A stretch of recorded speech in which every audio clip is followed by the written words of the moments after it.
తెలంగాణ రాష్ట్ర సమితి working president Shri KTR గారి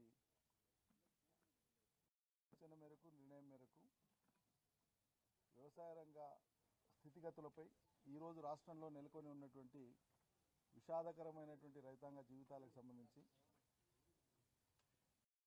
ఇప్పటికే జరిగినటువంటి 400 పైచిలకు బలవన్ మరణాలకు సంబంధించి ఈ అన్ని అంశాల మీద అధ్యయనం చేయడానికి స్వయంగా రాష్ట్ర ప్రభుత్వమే వేసినటువంటి ఒక రైతు కమిషన్ ఏదైతే ఉందో ఆ కమిషన్కు ఒక నివేదిక తయారు చేసి ఇచ్చి రైతాంగ ప్రజలలో విశ్వాసం నింపాలని ఈ వ్యవసాయాన్ని ముందుకు తీసుకుపోవడానికి గతం మాదిరిగా కేసీఆర్ సారథ్యంలో నడిచినటువంటి వ్యవసాయాన్ని వ్యవసాయ రంగాన్ని అదే స్థితి కొనసాగేటట్లుగా ఏం చర్యలు తీసుకుంటే బాగుంటుందో అధ్యయనం చేయాలని చెప్పి ఒక కమిటీ వేసిన సంగతి విదితమే. ఆ కమిటీ తొలి సమావేశం ఈరోజు ఇక్కడ నిర్వహించడం జరిగింది. దానికి కేటీఆర్ గారు వచ్చి పలు సూచనలు సలహాలు ఒక డైరెక్షన్ ఇవ్వడం జరిగింది. కమిటీ సభ్యులందరూ కూడా సభ్యురాలు మరియు సభ్యులందరూ కూడా మాజీ మంత్రులు, శాసన మండలి సభ్యులు, శాసనసభ మాజీ సభ్యులు అందరూ కూడా అనుభవజ్ఞులు ఉన్నారు. గ్రామీణ నేపథ్యం తెలిసిన వాళ్ళు ఉన్నారు. తెలంగాణ ఉద్యమ ప్రస్థానంలో ఉంటూ వచ్చిన వాళ్ళు ఉన్నారు. కాబట్టి అందరి యొక్క భావన ముందుగా ఇటీవల మరణించినటువంటి ఆ రైతు సోదరులు వాళ్ళ కుటుంబాలకు ప్రగాఢమైనటువంటి సానుభూతిని తెలియజేస్తూనే మరోసారి వారి యొక్క ఆ స్థితిని చాలా గంభీరంగా తీసుకొని చాలా బాధగా ఈ పరిస్థితిలో మార్పు ఉండాలి, ఖచ్చితంగా ఈ సాంప్రదాయ పద్ధతులలో జరిగేటువంటి రాజకీయాల మూలంగా పరిష్కారం రాదు. చిత్తశుద్ధితో ప్రజలకు ఇచ్చినటువంటి వాగ్దానాలను అమలు చేయడం మూలంగా ఆ అడుగులు ఎటువైపు పడుతున్నాయనేటువంటిది ప్రజలకు తెలియజెప్పాలి. దీన్ని మరింత విస్తృతంగా అధ్యయనం చేయాలి. చేసి ఓ నిర్ధారణకు వచ్చి నిర్మాణాత్మకమైనటువంటి సూచనలు ప్రభుత్వానికి చేస్తూనే ప్రజలను, ప్రత్యేకంగా రైతాంగ ప్రజలను అప్రమత్తం చేయాలనేటువంటి ఉద్దేశంతో ఈ భావన చుట్టూ చర్చ జరిగింది. ఈ చర్చ యొక్క సారాంశం కానీ కార్యాచరణ కానీ ఈ కమిటీ తరఫున స్వయంగా కేటీఆర్ గారే ప్రకటిస్తారు.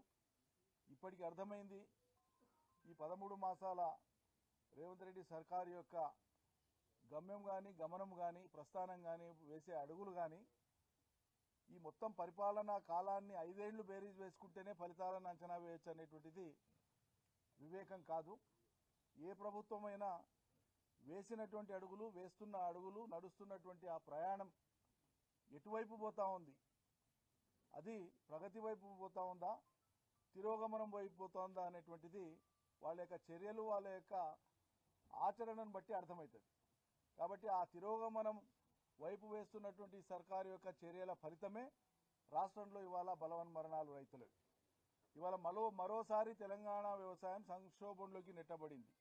ఈ సంక్షోభంలోకి మరింత కూరుకుపోకుండా ఈ వ్యవసాయ రంగాన్ని కాపాడేది ఎట్లా, ముందుకు తీసుకుపోయేది ఎట్లా, సాక్షాత్తు ఈ రంగంలోనే నిమగ్నమైనటువంటి ఈ రాష్ట్రానికి సంబంధించినటువంటి 58-60% మంది ప్రజల యొక్క వాళ్ళ ఆర్తి లోకానికి తెలియాలి, ఈ ప్రభుత్వానికి కనువిప్పు కలగాలి. అందుకోసమే విస్తృతమైనటువంటి పర్యటన చేసి దీని మీద గంభీరమైనటువంటి అధ్యయనం, మరి ఇప్పటికే ఒక పార్టీగా నాయకత్వంగా మాకు అవగాహన ఉన్నప్పటికీ ఇంకా క్షేత్రస్థాయిలో ప్రజల నుంచి, అన్ని వర్గాల రైతాంగ ప్రజల నుంచి వాళ్ళ యొక్క విలువైనటువంటి సూచనలు కానీ, వాళ్ళ బాధ కానీ, వాళ్ళ యొక్క ఆవేదన కానీ పూర్తిగా క్రోడీకరించుకొని ఈ రాష్ట్ర ప్రభుత్వానికి విన్నవించాలి. ఈ ప్రజల డిమాండ్ అవసరమైతే జాతీయ స్థాయికి కూడా ఈ అంశాన్ని తీసుకుపోవాలనేటువంటి కోణంలో ఇవాళ చర్చ జరిగింది. కేటీఆర్ గారు స్వయంగా వారు ఇక్కడ దాకా వ్యక్తిగతంగా రావడం, మా కమిటీ సభ్యులందరూ కూడా ఇక్కడికి నివాసానికి రావడం, ఈ వచ్చిన సందర్భంగా వారికి నేను ప్రత్యేకంగా ధన్యవాదాలు అర్పిస్తూ కేటీఆర్ గారిని వారి యొక్క సూచనలు చేయవలసిందిగా, వారిని ఇంటరాక్ట్ కావాల్సిందిగా కోరుతా ఉన్నాను.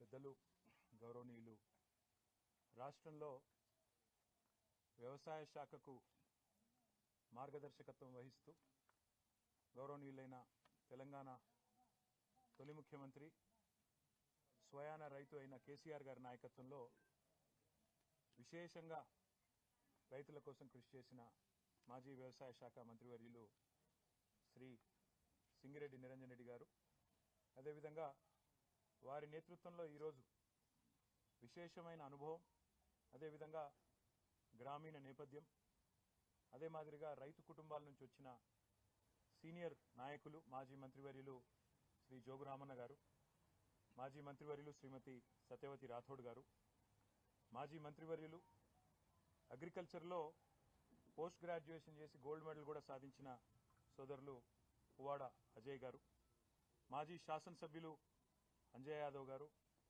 రసమయ్య బాలకృష్ణ గారు, పెద్దలు మాజీ శాసనసభ్యులు సీనియర్ నాయకులు, అదే మాదిరిగా ఆర్టీసీ మాజీ చైర్మన్ శ్రీ బాజిరెడ్డి గోవర్ధన్ గారు, శాసన మండలి సభ్యులు గౌరవనీయులు డాక్టర్ యాదవ్ రెడ్డి గారు, అదేవిధంగా గౌరవనీయులైన ఎంసీ కోటిరెడ్డి గారు, ఈ రకంగా పార్టీలోని విశేషమైన అనుభవము, అదేవిధంగా అన్ని జిల్లాలకు ప్రాతినిధ్యాన్ని కల్పిస్తూ అన్ని జిల్లాల రైతుల సమస్యలు కూడా రాష్ట్ర ప్రభుత్వ దృష్టికి, వ్యవసాయ కమిషన్ దృష్టికి తీసుకురావాలన్న ఉద్దేశంతో నిరంజన్ రెడ్డి గారి నేతృత్వంలో 9 మంది మొత్తంగా సభ్యులతో ఈ కమిటీని పార్టీ తరఫున ఏర్పాటు చేయడం జరిగింది. ఈ కమిటీ రాష్ట్రంలో 2023 డిసెంబర్ దాకా ఉన్న పరిస్థితి, వ్యవసాయం పండుగగా చేసి స్వాతంత్ర భారతదేశంలో మొట్టమొదటిసారి విప్లవాత్మకమైన కొన్ని పథకాలు తెచ్చి రైతు బంధు కానీ, రైతు బీమా కానీ, 24 గంటల ఉచిత విద్యుత్తు కానీ, అదేవిధంగా భూమి శిస్తు రద్దు, నీటి తీరువా రద్దు, వాటితో పాటు చిన్న నీటి వనరులైన చెరువులను కాపాడడానికి మిషన్ కాకతీయ, అదే మాదిరిగా పెద్ద ఎత్తున సాగునీరు, అటు పాలమూరు రంగారెడ్డి ఎత్తిపోతల పథకం కానీ, ఇటు కాళేశ్వరం కానీ, సీతారామ ఎత్తిపోతల పథకం కానీ, ఈ రకంగా ఒక విశేషమైన కృషి ఏదైతే గత దశాబ్ద కాలంగా కేసీఆర్ గారి నాయకత్వంలో జరిగిందో, దానివల్ల కేంద్ర ప్రభుత్వం స్వయంగా అత్యధికంగా ఆత్మహత్యలను, రైతు ఆత్మహత్యలను నివారించిన రాష్ట్రంగా, అత్యల్పంగా, అతి తక్కువగా రైతు ఆత్మహత్యలు జరుగుతున్న రాష్ట్రంగా తెలంగాణ ఉన్నది అని పార్లమెంటులో ప్రకటించే స్థాయికి దశాబ్ద కాలంగా కేసీఆర్ గారి నాయకత్వంలోని ప్రభుత్వం చేసిన కృషి వల్ల ఆ ఘనతను మనం సాధించుకోగలిగాం. రైతుల ఆత్మవిశ్వాసాన్ని నింపగలిగినాం. రైతుల భూమి ధరలు కూడా పెరిగినాయి, వారిలో విశ్వాసం కూడా అపారంగా నిండింది.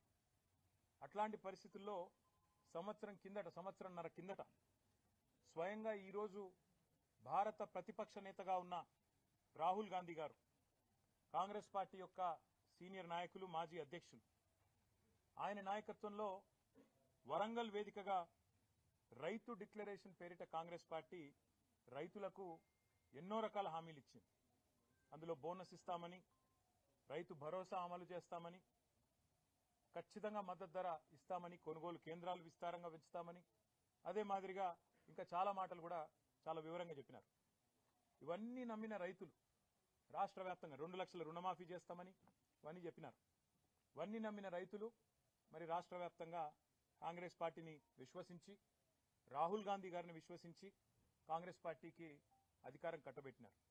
సరే, అధికారం ఎవరికి శాశ్వతం కాదు, తప్పకుండా రాజకీయాల్లో తప్పకుండా ఇవన్నీ జరుగుతూ ఉంటాయి, విజయాలు అపజయాలు, అది మాకు పెద్ద విషయం కాదు. ఎందుకంటే బీఆర్ఎస్ అంటే కేవలం భారత రాష్ట్ర సమితి మాత్రమే కాదు, భారత రైతు సమితి కూడా. మా కృషి, మా సంకల్పం, మా పోరాటం, మా ఆలోచన అంతా కూడా ఎప్పుడు కూడా ఈ రాష్ట్రంలో 60-65% మంది ప్రజలు ప్రత్యక్షంగా పరోక్షంగా ఆధారపడే వ్యవసాయం బాగుండాలి, వ్యవసాయదారులు బాగుండాలి, రైతు బాగుంటేనే రాష్ట్రం బాగుంటుంది, ఎద్దేడ్చిన వ్యవసాయం బాగుపడది అనే మాట, రైతేడ్చిన రాజ్యం బాగుండదనే మాట ఏదైతే పెద్దలు చెప్పినారో దానికి అనుగుణంగానే మా ఆవేదన అంతా కూడా.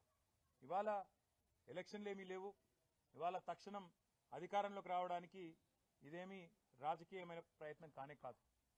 కేవలం ఈ రాష్ట్ర ప్రభుత్వం ఏదైతే కొన్ని తప్పుడు నిర్ణయాలు, అదే మాదిరిగా కొన్ని ఇస్తానన్న హామీలు అమలు చేయకపోవడం వల్ల ఇవాళ రాష్ట్రంలో ఉండే రైతు సోదరులు ఏదైతే నిరాశతో, నిస్పృహతో, చివరికి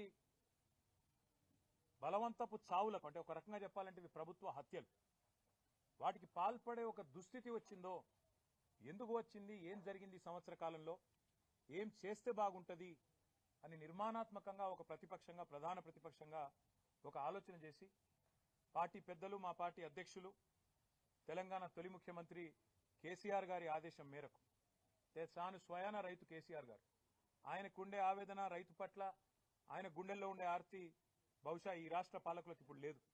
అందుకే కేసీఆర్ గారు ఆదేశిస్తే వారి ఆదేశానికి అనుగుణంగా ఈ కమిటీని ఏర్పాటు చేయడం జరిగింది. ఈ కమిటీ నిరంజన్ రెడ్డి గారి నేతృత్వంలో రాష్ట్రమంతటా కూడా విస్తృతంగా రాబోయే నెల రోజుల పాటు పర్యటిస్తుంది.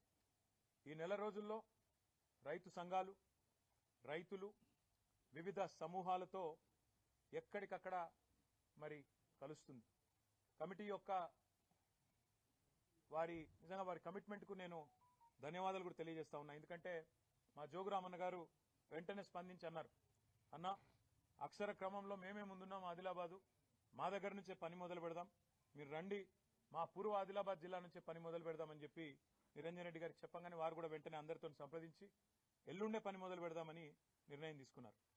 24వ తారీఖు నుంచి ఈ కమిటీ మరి పూర్వ ఆదిలాబాద్ జిల్లా నుంచి తన పనిని ప్రారంభించి రాబోయే నెల రోజుల పాటు అన్ని జిల్లాలు దాదాపుగా అన్ని వర్గాల రైతులను, వ్యవసాయదారులను అందరినీ కలిసి ఏ రకమైన ఇబ్బందులున్నాయి, రుణమాఫీ ఎంత మేరకు జరిగింది, రైతు భరోసా ఎంత మేరకు రాబోతున్నది, అసలు రాష్ట్రంలో ఏం జరుగుతా ఉంది, కరెంటు సరఫరా ఎట్లున్నది, నీటి పరిస్థితి ఏంది, సాగునీటి పరిస్థితి ఏంది, రైతులు ఏ రకంగా ఇబ్బందులు ఎదుర్కొంటున్నారు, మద్దతు ధర పరిస్థితి ఏంది, బోనస్ ఏంది, కొనుగోలు కేంద్రాలు ఏంది, అసలు రాష్ట్రంలో రైతు వేదికలు ఏవైతే 2603 ఆనాడు కేసీఆర్ గారి నాయకత్వంలో కట్టుకున్నామో ఆశించిన ప్రయోజనం కానీ ఉద్దేశించిన లక్ష్యం కానీ నెరవేరుతున్నదా, వాటి వల్ల ఏం జరుగుతున్నది, ఇవన్నీ కూడా అన్ని జిల్లాల్లో పర్యటించి ఎక్కడికక్కడ రైతాంగంతో మాట్లాడి వారిలో భరోసాను కూడా నింపడానికి ఈ ఉద్దేశం తర్వాత మరి ఫిబ్రవరి ఆఖరి వారం వరకు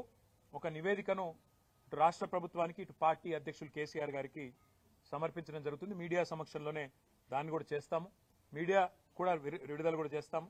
తప్పకుండా అందులో ఏ మేరకు రైతు డిక్లరేషన్, రాహుల్ గాంధీ గారు విడుదల చేసిన రైతు డిక్లరేషన్ ఈ సంవత్సర కాలంలో అమలయ్యింది, దాని యొక్క అమలు ఎంత మేరకు జరిగింది అనేది కూడా తప్పకుండా అధ్యయనం చేస్తాం. రుణమాఫీ ఎంత మేరకు జరిగింది అది కూడా అధ్యయనం చేస్తాం. బలవన్మరణాలకు, ఆత్మహత్యలకు గల కారణమేంది, ఎందుకు జరుగుతున్నాయి, మద్దతు ధర వస్తున్నదా, పత్తికి వస్తుందా, కందికి వస్తున్నదా, సోయాకు వస్తున్నదా, మొక్కజొన్నకు వస్తున్నదా, చెరుకుకు వస్తున్నదా, మిర్చికి వస్తున్నదా, మొత్తం తిరిగి ఎక్కడికక్కడ అధ్యయనం చేస్తాం. ఆ రకంగా కమిటీ రాబోయే నెల రోజుల పాటు విస్తృత పర్యటనలు చేస్తుంది. మీడియాకు కూడా మా ప్రార్థన, దయచేసి ఇప్పుడు అన్ని జిల్లాల్లో, అన్ని నియోజకవర్గాల్లో కూడా ఈ కమిటీ యొక్క పర్యటనను మీరు కూడా దయచేసి సహకరించండి. వారికి కూడా, రైతాంగానికి కూడా తెలియజెప్పే విధంగా ప్రచారాన్ని కల్పించాలని చెప్పి కూడా కోరుతూ, మరి ఈ కమిటీకి రేపు రైతులను వారి జీవితాల్లో విశ్వాసాన్ని నింపే దిశగా మీ కార్యాచరణ ఉండాలని మనస్ఫూర్తిగా ఆకాంక్షిస్తూ మీ అందరికి కూడా, మీడియా మిత్రులకు కూడా హృదయపూర్వకంగా ఇక్కడ దాకా వచ్చినందుకు హృదయపూర్వకంగా ధన్యవాదాలు. ఆలస్యానికి మన్నించండి. నల్లగొండ దీక్ష ఇప్పుడే ఇక్కడ మేము మీటింగ్ లో ఉన్నప్పుడే మాకు సమాచారం వచ్చింది. 28 నాడు మాకు హైకోర్టు పర్మిషన్ ఇచ్చిందని చెప్పి సమాచారం వచ్చింది. కానీ దురదృష్టం ఏంది అంటే ఈ రాష్ట్రంలో ప్రజాపాలన నడుస్తున్నది, ఎవరైనా సరే నిరసన చెప్పవచ్చు, ఎవరైనా సరే తమ అభిప్రాయాలు చెప్పొచ్చు అని చెప్పి ముఖ్యమంత్రి గారు చాలాసార్లు చెప్పినారు. కానీ వాళ్ళ ఒక చిన్న కార్యక్రమానికే మరి ఇంత ఆగమాగం అయిపోయి చివరికి అనుమతి నిరాకరించి ముఖ్యమంత్రి గారేమో స్వయంగా రాజ్భవన్ ముంగట ధర్నా చేయొచ్చట. ఏది గంత బిజీ రోడ్డు, రాజ్భవన్ ముంగట రోడ్డు గంత బిజీ రోడ్డు, అక్కడ చేస్తేనేమో ట్రాఫిక్ ఇబ్బంది కాదట, ముఖ్యమంత్రి, మంత్రులు అందరు పోయి ధర్నాలు చేయొచ్చట. కానీ మేము నల్గొండల క్లాక్ టవర్ కాడ చేస్తామంటే మాత్రం మొత్తం ట్రాఫిక్ స్తంభించిపోయి, ఒక అంతర్జాతీయ రహదారి మొత్తం స్తంభించిపోయి మొత్తం రాష్ట్రాల రాకపోకలని దెబ్బతినే విధంగా ఉన్నదని చెప్పి రిపోర్ట్ ఇచ్చి రిజెక్ట్ చేశారు. చివరికి కోర్టు న్యాయం చేసింది. హైకోర్టుకు ధన్యవాదాలు. తప్పకుండా వారు సూచించిన విధంగా, వారు చెప్పిన విధంగానే నడుచుకుంటాం. రైతుల ఆవేదన ప్రభుత్వం దృష్టికి తీసుకొస్తాం. రాష్ట్ర వ్యాప్తంగా గ్రామ సభలు జరుగుతున్నాయి. బీఆర్ఎస్ కావాలని డిస్టర్బ్ చేస్తుంది. 10 ఏళ్ల కాలంలో ఏమైనా రేషన్ కార్డు ఇస్తున్నామని కాంగ్రెస్ మంత్రులు అంటే ఒకసారి చెప్పిన అబద్దాన్ని నిజం చేయడానికి 100 సార్లు చెప్తే అది నిజం అవుతుందనే ఒక అపోహలో కాంగ్రెస్ ప్రభుత్వం ఉంది. మేము మీలాగా రేషన్ కార్డు ఇవ్వడానికి కూడా ఒక గొప్ప కార్యంగా, దైవ కార్యంగా భావించి మేమేమి దాన్ని ఏదో గొప్ప ఇదిలాగా చేయలేదు, హడావుడి చేసి చేయలేదు. ప్రతిదానికి పబ్లిసిటీ పిచ్చి ఉండాల్సిన అవసరం లేదు. 6,47,000 పైచీలకు కార్డులు ఇచ్చింది 9.5 సంవత్సరాల్లో బీఆర్ఎస్ ప్రభుత్వం. కానీ వీళ్ళలాగా మేము అదొక ప్రదర్శనలాగా చేసి ఇవ్వలేదు. మేము చాలా మేరకు మీ సేవ ద్వారా ఇతరత్ర ఎవరైతే లబ్ధిదారులు అప్లై చేసుకుంటే డైరెక్ట్ గా వాళ్ళకే ఇచ్చినాం. గతంలో ఇవ్వలేదు అనే మాట అబద్ధాలు గతంలో చెప్పినారు, మళ్ళీ చెప్పే ప్రయత్నం చేస్తున్నారు. నేను కాంగ్రెస్ పార్టీకి నేను చేసే విజ్ఞప్తి ఒకటే. హిందీలో సామెత ఉంది, నాచినాయే ఆంగం తేడా అని. అంటే నాకు డ్యాన్స్ రాకపోతే కిందేదో నేల బాగాలేదు, అంతా ఒడిదుడుకులు ఉన్నాయని, ముఖం బాగాలైతే అద్దం బాల కొట్టుకున్నట్టు. గ్రామ సభల్లో ప్రజలు అడుగుతున్న ప్రశ్నలకు మీ దగ్గర సమాధానాలు ఉన్నాయా? ప్రజలు ఏమడుగుతున్నారు? 100 రోజుల్లో 6 గ్యారంటీలు అన్నారు, ఏమైందని అడిగారు. ప్రజలు ఏమడుగుతున్నారు? రుణమాఫీ సంగతి ఏమైందని అడుగుతున్నారు. రైతు బంధు ₹1 ఇప్పటిదాకా వేయలేదు, మీ ప్రభుత్వం వచ్చినాక ఎందుకు వేయలేదు అని అడుగుతున్నారు. వాటికి సమాధానం చెప్పే సత్తా మీ కాడ లేకపోతే మేమేం చేస్తాం? ప్రజలు ఇంకొక మాట కూడా అడుగుతున్నారు. 1,06,00,000 దరఖాస్తులు తీసుకున్నారు మీరు ప్రజాపాలన పేరిట డిసెంబర్ 23లో. ఆ దరఖాస్తులు ఇచ్చినాం కదా, రేషన్ కార్డులకు, రైతు భరోసాకు మళ్ళెందుకు దరఖాస్తు పెట్టాలని అడుగుతున్నారు. ఎవరు తప్పిది? ఆ దరఖాస్తులు ఎక్కడ పోయినాయి? ప్రభుత్వం దగ్గర సమాచారం లేదు. అందుకే ఇవాళ మీరు రాష్ట్ర ప్రభుత్వాన్ని అనేది ఏమంటే, మీరు పరిపాలనలో నిమగ్నం కండి. మీరు ఇతరత్ర కార్యక్రమాలు బంద్ పెట్టి ప్రజలకు మేలు చేసే కార్యక్రమాలు, గ్యారంటీల అమలు, వాటి మీద మీరు దృష్టి పెడితే ఈ నిరసనలు మీకు తప్పుతాయి. లేకపోతే మాత్రం ఇవాళ ఎక్కడన్నా ఒక్క టీఆర్ఎస్ నాయకుడు పాల్గొన్న దాఖలాలు మీరు చూపెడతారా? ఎక్కడికక్కడ ప్రజలు మరలబడుతున్నారు, టెంట్లు ఊలగొడుతున్నారు. రేపు ఇదే తీరుగా కొనసాగితే గవర్నమెంట్ను కూడా ఏదో దశలో ప్రజలు వాళ్ళు ఖచ్చితంగా తిరస్కరిస్తారు. కాంగ్రెస్ కార్యకర్తలు కొన్ని గ్రామాలలో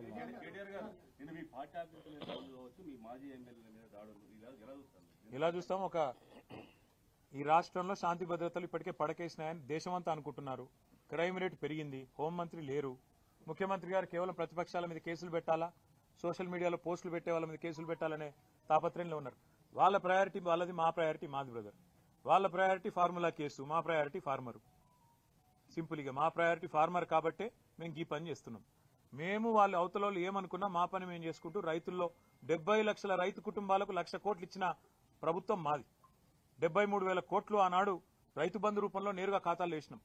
28,000 కోట్లతో రుణమాఫీ 2 దఫాలుగా చేసినాం. కాబట్టి 1,00,000 కోట్లు నేరుగా రైతుల ఖాతాల్లో వేసిన ఒకే ఒక్క నాయకుడు భారతదేశంలో 10 ఏళ్ల కాలంలో కేసీఆర్. కాబట్టి మా ప్రయారిటీ మాది, రైతులకు విశ్వాసం నింపడం మా ప్రయారిటీ. రైతుల్లో సావకుండా చచ్చిపోయే పరిస్థితులు ఏవైతున్నాయో వాటిని నివారించడానికి ఏ చర్యలు తీసుకోవాలనో ప్రభుత్వానికి సూచనలు చేసే దిశగా నిరంజన్ రెడ్డి గారి కమిటీ పనిచేస్తుంది. మళ్ళీ ఇంటరాక్ట్ అవుదాం.